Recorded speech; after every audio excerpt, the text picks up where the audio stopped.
मूंसां सख़्त बेवाजिबी इन्हें भागे कई आहे। अॼु मूं वारो दोस्त अचे ॾहे सर इन सां हिकु हिकाणी करणी आहे। अचे अकेले सिर मूं पड़ा कया अकेले सिर एडो ॾहे सर मुड़ुस आहियां केते बि ना मूं भरवसो कयो आहे तोखे मूं कॾहिं कोन चयो हूंदो बाबा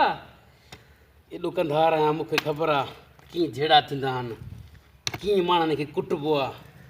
हिन कहाणी सां मूं लाइ केतिरा सचा ऐं कुटिया हाणे चिॿी थी वई आहे। भाऊ ॻाल्हि ॿुध हलो ॾेघर छा लाइ परेशान आहीं छा थी विया आहिनि ओ बा अरे भाऊ अची आया तुंहिंजो इंतज़ार हो मूंखे छा थी मसलो कहिड़ो ऑपरेशन छा लाइ यार हिकिड़े हमरा सां झेड़ो करणो आहे। झेड़ो करणो आहे न बस अरे हेॾा ॻाल्हि त ॿुध अरे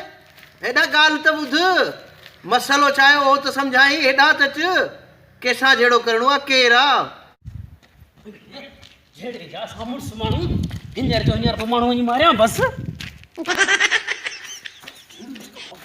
अरे बाबा मारींदो किथां पियो वञी छा थियो अथई बाबा झेड़ो करणो आहे मूंखे झेड़ो हा झेड़ो करणो आहे हा झेड़ो करणो आहे मूंखे कद ॾिस झेड़ो कंदे पर कंहिंसां थो झेड़ो करीं कंहिंसां थो झेड़ो कयां अरे यार मूं हुन जट खां पुछियो त कोन कंहिंसां झेड़ो करणो आहे अरे भागा इहा बि ख़बर कोन थी कंहिंसां झेड़ो करणो अरे पुछूसि हल पुछूं हल अरे बिली ॿुधा मूंखे सम्झासीं कंहिंसां झेड़ो करणो आहे अदा तो मुंहिंजी ॻाल्हि किथे ॿुधी अरे पोइ बाबा ॿुधा त सही हमरा सफ़ा आपे मां थो निकिरियो वञे अलाए छा आहे बाबा सूबेदार सां झेड़ो करणो आहे सूबेदार सां हा सूबेदार सां आख़िर तूं सूबेदार सां वेहण छा लाइ थो चाहीं अदा बाज़ार मां टमाटा वठी पिया आयुसि त अचानक मूंखे सूबेदार अॻियां फिरी आयो मूंखे चई त हे टमाटा मूंखे ॾे मूं चयो हीअ टमाटा तोखे कीअं ॾियां महिनत मज़ूरी करे ऐं 100 रुपया वठी आयुसि केॾी महांगाई लॻी पई आहे मूंखे चई एनआरसी कार्ड ॾेखार मूं चयो एनआरसी कार्ड त मूं वटि कोन्हे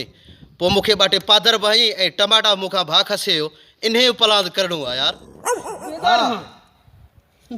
सूबेदार सां झेड़ो थो करे अरे तूं छा सम्झे असां झेड़ा कंदा आहियूं न भाई